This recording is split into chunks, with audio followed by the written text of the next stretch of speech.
پہلا جو پیراگراف ہے 78 کا، اس میں جو ہے اللہ کے نبی صلی اللہ علیہ وسلم کے اوپر کیسے حالات آئے. جی، ایسے حالات کے باوجود بھی اللہ کے نبی صلی اللہ علیہ وسلم پر کچھ اثر نہ ہونا، کچھ اثر نہ ہونا. یعنی کیسے کہ سہارے ٹوٹے جا رہے ہیں، اور مالی حالات یعنی اقتصادی اعتبار سے جو ہے وہ بھی حالات کمزور، لیکن اس کے باوجود بھی نبی کریم صلی اللہ علیہ وسلم کے اوپر اس کا کوئی اثر نہیں. اس کے برخلاف اللہ کے نبی صلی اللہ علیہ وسلم کے اندر خود اعتمادی یعنی بھروسہ، ہمت، سچائی، دیانت، یعنی جیسے جو ترجمے بتائے گئے ہیں، یہ سب صفات اللہ کے نبی صلی اللہ علیہ وسلم کے اندر بڑھتے جا رہے ہیں. جی سمجھ میں آ گئی بات؟ اتنے سب حالات کے باوجود سائے ایک ایک کے بعد دیگرے جو ہے سہارے جو تھے وہ سب نکل جانے کے باوجود، سہارے یعنی جیسے بتایا گیا آپ کو کہ والدہ کا انتقال، والد کا انتقال، یہ سب پورے حالات، اور اس کے باوجود جو اقتصادی حالات یعنی انکم، جو انکم سورس ہے، کمائی کے ذرائع ہیں، وہ بھی جو ہے برابر نہ ہونے کے باوجود بھی جو ہے اللہ کے نبی صلی اللہ علیہ وسلم کے اوپر اس کا اثر کچھ نہیں، بلکہ اللہ کے نبی کے صفات میں اضافہ. جی، اور ایک آگے دوسرے پیراگراف میں دیکھیں کہ اللہ کے نبی صلی اللہ علیہ وسلم جس ماحول میں بڑھ رہے تھے، اس ماحول کے حالات اور اس علاقے کے حالات ہی کچھ اور تھے. جیسے آپ لوگ سنے پچھلے کہ کیسے عرب کے حالات تھے، کیسے ان کے برے صفات تھے. اس کے باوجود بھی اللہ کے نبی صلی اللہ علیہ وسلم نے ذرہ برابر بھی اس کے اثرات اپنے اوپر انہوں نے نہیں لیا. حالانکہ جب ایسا ہوتا ہے، کوئی حالات میں ہوتا ہے، تو بجائے سدھرنے کے اس کے اندر حالات بگڑتے جاتے ہیں، وہ ماحول کا اثر بہت جلدی لیتا ہے. آری بات سن میں قربان جائے پیارے آقا محمد عربی صلی اللہ علیہ وسلم پر کہ آپ نے ذرہ برابر بھی علاقے کے حالات کا اثر نہیں لیا، وہاں کے ماحول کا اثر نہیں لیا. یہ اللہ ہی کا تو ایک کرم ہے. اللہ کا پیارے آقا محمد عربی صلی اللہ علیہ وسلم پر ایسا احسان کہ اللہ کے نبی صلی اللہ علیہ وسلم نے ذرہ برابر بھی اس کا اثر نہیں لیا. یہ دو پیراگراف میں نے سمجھا دیا آپ کو، پہلا پیراگراف اور دوسرا. اور تیسرا دیکھیں، یہاں پر ایک واقعہ دیا ہے کہ عرب کے بچوں کا جو ایک کھیل کا ایک مزاج تھا. عرب کے بچے پتھر اٹھانے کا کھیل کھیلا کرتے تھے. جب وہ کھیل کھیلا کرتے تھے تو اپنے جو ہے گردن پر اپنی تہبند، لنگی، ازار جو بھی ہوتی تھی نکال کر گلے میں ڈال لیتے، پھر اس کے اوپر پتھر اٹھاتے. اللہ کے نبی صلی اللہ علیہ وسلم نے چاہا کہ میں بھی کھیل کھیلوں، تو اللہ کے نبی صلی اللہ علیہ وسلم گئے اور جا کر جیسے ہی تہبند اتارنے کا ارادہ کیا تو اللہ کے نبی کہتے ہیں کہ مجھے ایسا ایک مکہ لگا. مکہ یہاں پر لفظ ہے، اس کا جو ہے میں نے ترجمہ نہیں بتایا. مکہ یعنی جیسے مٹھی باندھ کر مارنا. اللہ کے نبی کہتے ہیں مجھے مار تو نہیں لگا، لیکن مجھے ایسا لگا کوئی مکہ میرے پاس آیا جس کا اثر مجھے نہیں ہوا. تو فوراً جو ہے مجھے ایسا کہ ایک بے ہوشی سی میرے اوپر طاری ہو گئی، تو فوراً جو ہے وہ میرے اندر سے وہ بات چلی گئی. یعنی آپ اندازہ لگائیں کہ اللہ تعالیٰ نے کتنا پیارے آقا محمد عربی صلی اللہ علیہ وسلم کو اس سے بچایا. اللہ کے نبی کہتے ہیں کسی نے مجھے ایک مکہ مارا جو تکلیف دہ نہیں تھا، پھر آواز آئی، کیا آواز آئی؟ اپنی تہبند باندھ لے. آپ فرماتے ہیں کہ فوراً میں نے اپنی تہبند باندھ لی، پھر پتھر گردن پر اٹھانے لگے، اور میرے تمام ساتھیوں میں اکیلا ایسا تھا کہ میں تہبند باندھا ہوا تھا، اور میرے تمام ساتھی بچے جتنے بھی تھے ان کے تہبند اترے ہوئے تھے. آپ یہ واقعہ بھی دیکھیں، اور اس طرح بہت سارے واقعات آتے ہیں کہ ایک واقعہ ایسا بھی ملتا ہے کہ کچھ لوگ آپ عشاء کے بعد کہانیاں کہتے ہوئے بیٹھتے تھے. اللہ کے نبی صلی اللہ علیہ وسلم نے وہاں جانے کا ارادہ کیا، اللہ کے نبی صلی اللہ علیہ وسلم کو راستے میں نیند آ گئی. پھر اس کے بعد اللہ کے نبی صلی اللہ علیہ وسلم صبح میں اٹھے تو دیکھتے ہیں کہ اللہ کے نبی صلی اللہ علیہ وسلم، تو اللہ کے نبی صلی اللہ علیہ وسلم کو اللہ نے بہت ہر جگہ سے بچایا ہے، ہر غلط چیز سے بچایا ہے. اللہ کرے کہ اللہ کے نبی کی برکت سے اللہ ہم سب کو بھی غلط چیزوں سے، غلط راستوں سے، غلط طریقوں سے، غلط ماحول سے بچائے.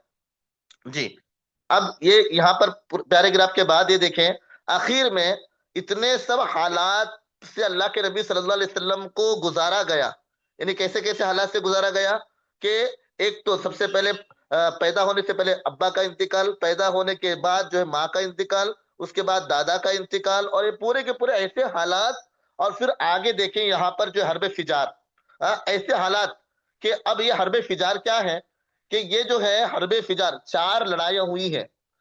حرب جو ہے یہ حرب فجار 4 لڑائیاں ایسی ہیں. اب یہ بڑی لڑائی ہے حرب فجار کی. اس میں جو ہے بعض کہتے ہیں کہ تجارت کے معاملے کو جو ہے لڑائی ہوئی، بعض کہتے ہیں البراز نامی ایک شخص تھا، حرمت والے مہینے میں ذی قعدہ یا محرم کے مہینے میں جو ہے اس کو جو ہے قتل کیا گیا تھا. اب ظاہر سی بات ہے حرمت والے مہینے میں قتل کرنا ایک گناہ کا کام، ایک غلط کام، ایک لڑائی شروع ہو گئی. اور یہ لمبی ایسی لڑائی، کیونکہ عربوں کا مزاج بھی تھا کہ کوئی چیز ہوتی تو فوراً سب کے سب لوگ جو ہے اس کے اوپر ایسے لگ جاتے، خاموش رہنے کو شرم محسوس کرتے، آر محسوس کرتے. حالانکہ اس وقت تو قریش حق پر تھے، قریش حق پر تھے. اللہ کے نبی صلی اللہ علیہ وسلم بھی اس جنگ میں شریک تھے. اب یہاں پر ایک بات میں بتاؤں، یا 15 سال اور 20 سال دو عمر بتائی گئی ہے، لیکن ایک بات یاد رکھیں کہ ہو سکتا ہے کہ جب یہ جنگوں کی شروعات ہوئی ہو اللہ کے نبی کی عمر 15 ہو، لیکن جب آخری فیصلہ کن جنگ ہو اس وقت ہو سکتا ہے اللہ کے نبی کی عمر 20 سال ہو. دونوں روایتیں آئی ہے، آپ دو میں سے جو بھی جواب دیں گے 15 یا 20 دونوں صحیح ہے. ہاں، آپ جو ہے 15 کو بھی نوٹ کر سکتے ہیں، 20 کو بھی نوٹ کر سکتے ہیں، دونوں تاریخ ہے 20 اور 15 اللہ کے نبی صلی اللہ علیہ وسلم کی اس جنگ کے وقت کی عمر. اللہ کے نبی صلی اللہ علیہ وسلم اس جنگ میں کیا کر رہے تھے؟ اللہ کے نبی صلی اللہ علیہ وسلم بہت رحم دل تھے، اور بالکل کسی پر ہتھیار، اتنی عمر میں بھی 15 سال کی عمر میں بھی اللہ کے نبی صلی اللہ علیہ وسلم کے اندر دیکھیں جیسے بتایا گیا 10 سال کی عمر میں ہی اللہ کے نبی صلی اللہ علیہ وسلم کا شک صدر کیا گیا. تو اس وقت اللہ کے نبی صلی اللہ علیہ وسلم کے اندر رحم بھرا گیا. اللہ کے نبی صلی اللہ علیہ وسلم پر دیکھیں کہ ہتھیار اٹھانا کسی پر، لوگ جو کہتے ہیں الزام لگاتے ہیں کہ اسلام جو ہے تیر اور تلوار کے ذریعے پھیلا ہے، یہ ان کے لیے جواب ہے. میرے نبی تو ایسے ہیں کہ وہ دشمن کو بھی جو ہے اٹھا کر مارنا پیارے آقا کو جو ہے برداشت نہیں ہے. ہاں، اتنے اخلاق والے نبی اللہ تعالیٰ نے ہم کو دیے ہیں. اللہ کرے کہ ہم سب کو پیارے آقا کا سچا عاشق بنائے. پیارے آقا کہتے ہیں کہ بس کیونکہ میں میرے خاندان کے ساتھ تھا اور خاندان کے جو ہے عزت کا مسئلہ تھا، اس لیے میں جنگ میں شریک رہا. صرف میں جو ہے تیر اٹھا اٹھا کر میرے چاچاؤں کو دیتا تھا، لیکن میں نے اپنے ہاتھ سے کوئی تیر وغیرہ نہیں پھینکا. جی، اب یہاں پر جو ہے یہ جنگ بہت ہی خطرناک ہوئی. پھر اس کے بعد آخر میں یہ جنگ کا اب یہ اس طرح کے حالات، اور یہاں پر بہت زیادہ ظلم بڑھنے لگا. میں اس کا خلاصہ آپ کو بتا رہا ہوں، اور لمبا چوڑا یاد کرنے کے بجائے خلاصے یاد رکھیں گے تو کتاب اچھے انداز میں یاد رہے گی. اب معاہدہ حلف الفضول کا، اب حلف الفضول کیا ہے کہ اب یہ جو جنگیں بہت زیادہ اور اس طرح، تو مکہ میں کوششیں ہونے لگی. سب سے زیادہ فکر اللہ کے نبی صلی اللہ علیہ وسلم کی تھی کہ ظلم کیسے ختم ہو، ظلم کا خاتمہ کیسے ختم ہو. ظلم صفحہ نمبر 80 حلف الفضول. اب یہاں پر جو ہے یہ بات ہونے لگی کہ اللہ کے نبی صلی اللہ علیہ وسلم کی فکر تھی کہ کیسے ظلم کا خاتمہ ہو، اور اللہ کے نبی ہمیشہ درد، اللہ کے نبی صلی اللہ علیہ وسلم کے اندر کڑن، یہ غلط ماحول کیسے ختم ہو. اللہ کا کرنا ایسا کہ یہ پورے کے پورے عرب کا یہ حال بھی تھا، اور بہت زیادہ عصبیت کے ساتھ اس کو لیتے تھے، لیکن سب مکہ والوں نے فکر کی کہ ہم ایسا کچھ کریں گے کہ اب یہاں پر جو ہے مظلوموں کے اوپر زیادتی نہ ہو، کمزوروں پر زیادتی نہ ہو. البتہ جو ہے ایک معاہدے کے بارے میں فکر ہونے لگی. اس معاہدے کے لیے سب سے پہلے زبیر ابن عبد المطلب جو آپ صلی اللہ علیہ وسلم کے چچا ہیں، جو خاندان کے سربراہ بھی تھے، ذمہ دار بھی تھے، تو آپ یہ اس کے ذمہ دار طے ہوئے. اور ایک گھر جو ہے، ہاں ایسے پوائنٹس بھی یاد کرنا چاہیے جو کہ خاندان جس کو قبول کیا گیا خاندان ہاشم، یعنی زہرا اور تیم عبداللہ ابن جدعان کے گھر میں سب جمع ہو گئے. یعنی ایک گھر کا نام بھی یاد رکھے پوائنٹ کے طور پر. اب یہاں پر طے ہو کر یہاں پر یہ کوشش کی جانے لگی، اور یہ معاہدہ یہاں پر لکھا جانے لگا. کیا لکھا جانے لگا؟ اور اس کا نام حلف الفضول اس لیے دیا گیا ہے کہ اس میں 3 فا والے لوگ تھے، فضیل ابن حرس، فضیل ابن وداع اور مفضل. 3 لوگ تھے، تینوں فا والے تھے اور تینوں فیصل تھے، اس لیے جو ہے خاص کر کر اس کا نام حلف الفضول لکھا، حلف الفضول. اب یہاں پر یہ معاملہ طے ہوا کہ جو ہے اب اس کے بعد کوئی ظلم و زیادتی نہیں کرے گا. یہ پیج نمبر 81 پر کوئی ظلم و زیادتی نہیں کرے گا غریبوں پر، کمزوروں پر. پھر اس کے بعد آخر کا جو پیراگراف ہے، اس پیراگراف میں اللہ کے نبی صلی اللہ علیہ وسلم کہتے ہیں، کہا کہ معاہدہ مجھے اتنا پسند، اتنا پسند، کہا کہ نبوت کے بعد بھی آپ صلی اللہ علیہ وسلم اس معاہدے حلف الفضول بطور خاص ذکر فرمایا کرتے تھے. حدیث میں آتا ہے کہ اس معاہدے کے مقابلے میں اگر مجھ کو سرخ رنگ کے اونٹ بھی دیے جاتے تو میں اس کی حمایت کا اپنا موقف ہرگز نہ بدلتا، اور آج بھی مجھے ایسے معاہدے کے لیے کوئی بلاتا ہے تو میں ضرور حاضر ہوں گا. یعنی اللہ کے نبی صلی اللہ علیہ وسلم نے یہ تعلیم قیامت تک کے آنے والے لوگوں کو دی کہ توڑ کا ذریعہ نہ بنو، جوڑ کا ذریعہ بنو.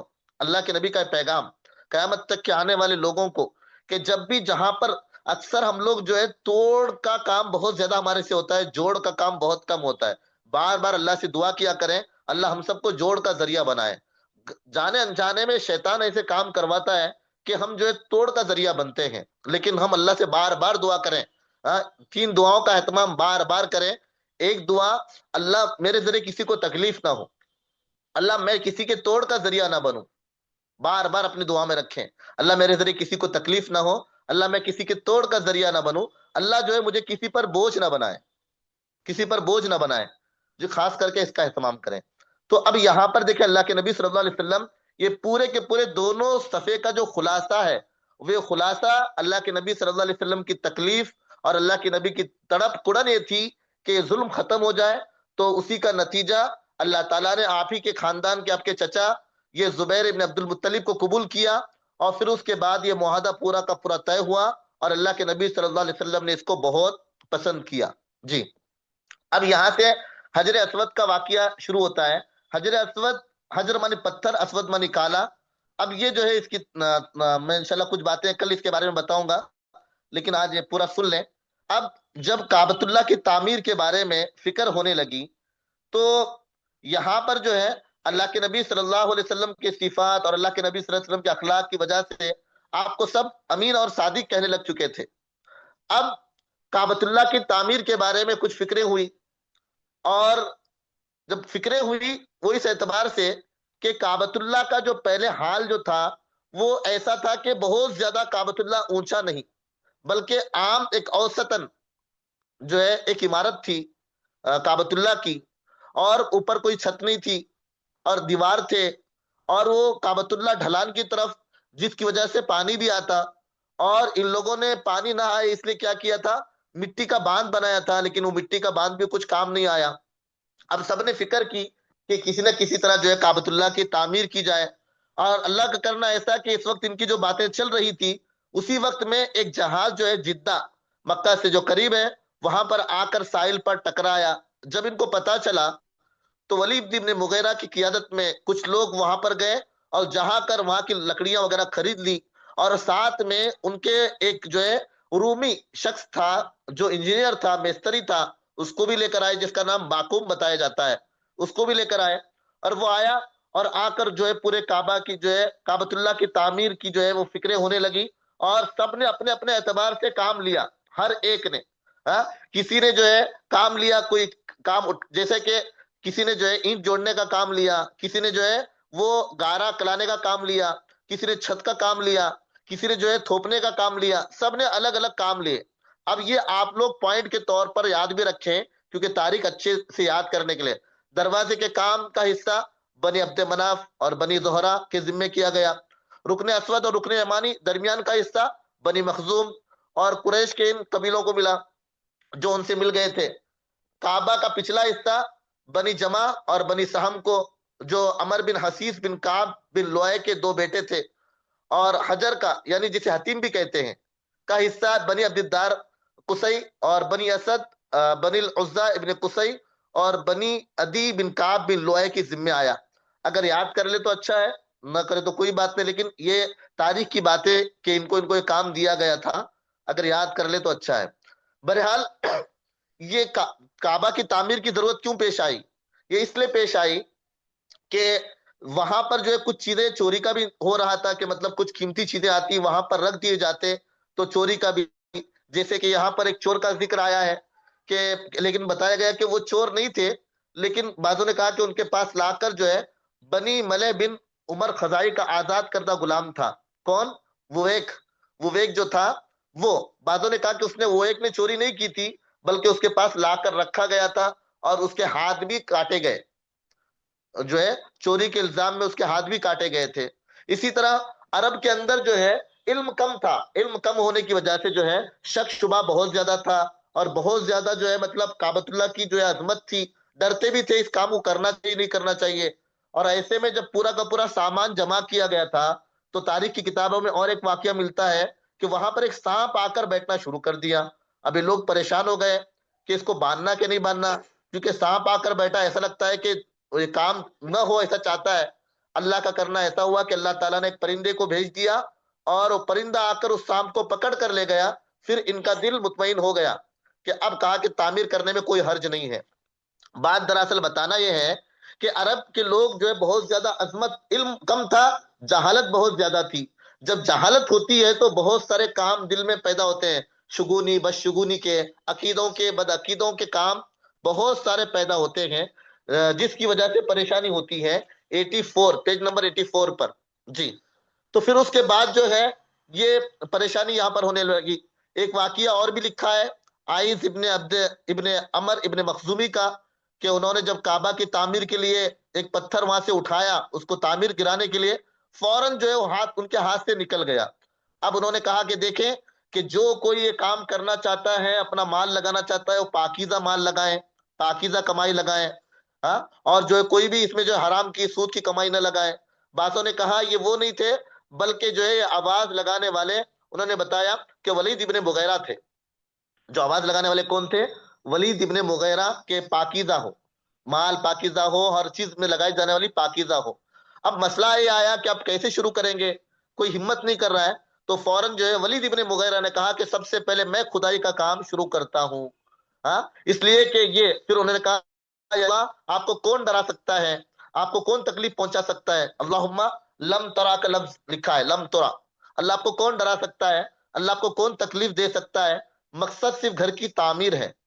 جب انہوں نے کھودا تو رات کے وقت کئی لوگ قریب میں گئی نہیں، وہ لوگ منتظر تھے کہ ہم دیکھیں کہ ولید ابن مغیرہ کو کچھ ہوتا تو نہیں، اگر ولید ابن مغیرہ کو کچھ نہیں ہوا تو پھر جا کر ہم کام کریں گے۔ تو دیکھا ولید ابن مغیرہ کو کچھ نہیں ہوا، البتہ پورے کے پورے لوگ بڑھ چڑھ کر انہوں نے جو ہے وہ پورا کا پورا کام مکمل کیا اور کام کرنے لگے۔ البتہ اساس ابراہیم کا ایک تذکرہ آتا ہے کہ جیسے ہی یہاں پر ابراہیم علیہ السلام کی جو بنیاد کی پرانی عمارت کی، اس کو جب وہاں پر بنانے کی کوششیں ہوئی تو ایک آواز پورے کے پورے مکہ میں سنائی دی، تاریخ کی کتابوں میں آتا ہے۔ تو البتہ وہ پرانی عمارت کو ایسی ہی چھوڑا گیا، پرانی عمارت کو ایسی ہی چھوڑا گیا۔ پھر اس کے بعد جیسے انہوں نے تعمیر کی ترتیب بنائی تھی، اس طرح جو ہے پوری کی پوری تعمیر انہوں نے کر لی۔ اب اس طرح پورا کا پورا کام جو ہے یہ آ گیا۔ اب یہاں تک مرحلہ پہنچا کہ حجر اسود کو رکھا جائے۔ حجر اسود کو جو رکھا جائے تو اب ہر قبیلہ چاہنے لگا کہ میں رکھوں میں رکھوں۔ اب مسئلہ یہاں پر جو ٹیڑھا ہو گیا، اب یہ لوگ یہاں تک تیار ہو گئے، تو میں، یہاں تک لڑائی تک کا مرحلہ پہنچ گیا۔ اب لڑائی سے لے کر جو ہے تلواریں نکلنے کو قریب تھی، بعضوں نے پیالوں میں خون لایا اور اس نے اپنے اپنے انگلیاں ڈبو کر قسمیں کھائی، قسمیں کھائی۔ اب بتائیں یہ خون لانے والے خاندان کون سے تھے؟ بنی عبدالدار، بنی عدی ابن کعب، یہ لوگ جو ہے وہ، اس لیے ان کو کہتے ہیں لائکت الدم، یعنی خون کے چاٹنے والے۔ انہوں نے قسم کھائی، کہا کہ نہیں ہم رکھیں گے۔ اب پورے کے پورے لوگ پریشان ہوئے۔ ان میں ایک بڑے بزرگ تھے ابو امیہ ابن مغیرہ، یہ بڑی عمر کے تھے، انہوں نے ایک رائے دی، کہا کہ میری رائے یہ ہے کہ آپ ایک کام کریں، جو کل کعبۃ اللہ میں سب سے پہلے داخل ہو وہی جو ہے رائے جو دے گا اس کے موافق آپ کام کریں۔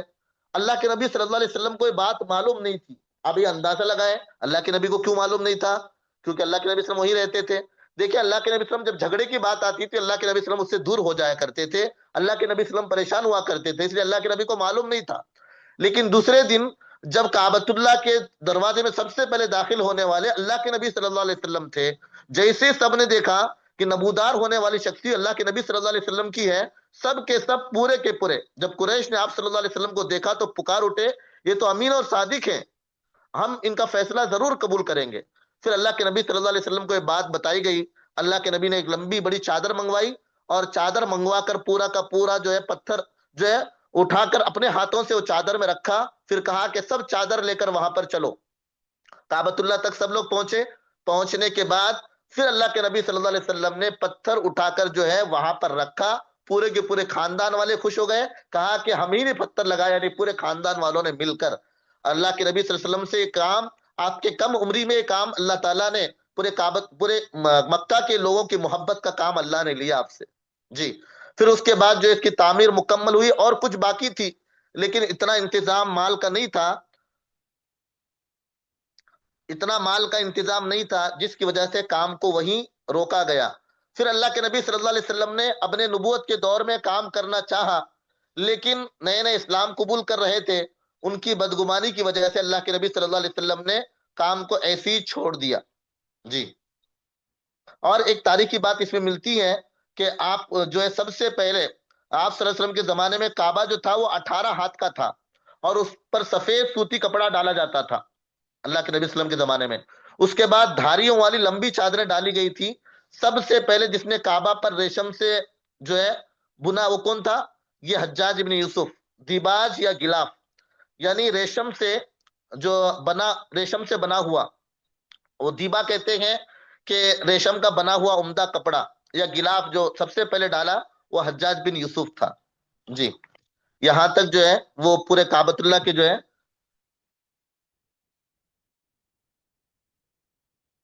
جی یہاں پر جو ہے وہ انشاءاللہ یہاں سے آگے وقت ہو چکا ہے، 8:12 ہو گئے انشاءاللہ۔ یہ آپ کو ایک تاریخی بات سے 87 سے انشاءاللہ کل پڑھیں گے، 87 سے کل۔ اس طرح جیسے میں نے آپ کو بتایا، پہلے پورے کے 7-8 صفحے کے الفاظ معنی بتا دیے جائیں گے، اور مستقل اس کا خلاصہ آپ کو بتاتے جائیں گے۔ آپ لکھتے بھی رہیں یا تو اس کو آپ دماغ میں بٹھائیں، نوٹ کرتے رہیں، تاکہ جو ہے ہماری کتاب بھی جلدی سے، اس لیے کہ کئی سارے لوگ ایسے ہیں وہ بتا رہے تھے ماشاءاللہ اپنی اپنی کارگزاری، کوئی 150 صفحے تک، کوئی 200 صفحے تک یاد کیے ہوئے ہیں، اور پیچھے کلاس میں بھی شریک ہو رہے ہیں، تو ان کو ایسا لگ رہا ہے ماشاءاللہ ہم کو آگے بھی پیچھے کا بھی اچھا سمجھ میں آ رہا ہے۔ سب کے تاثرات بھی اچھے ہیں، دعا بھی کریں کہ اللہ تعالیٰ استقامت نصیب فرمائے۔ جی، تو انشاءاللہ یہ حتیم وغیرہ کا جو ہے وہ اس کو بھی انشاءاللہ کل بتائیں گے، کل۔ جی، دعا پڑھ لیں۔ سبحان اللہ بحمدی، سبحانک اللہم بحمدک، نشہد ان لا الہ الا انت، نستغفرک۔ سبحان ربک رب العزۃ عما یصفون، السلام علی المرسلین۔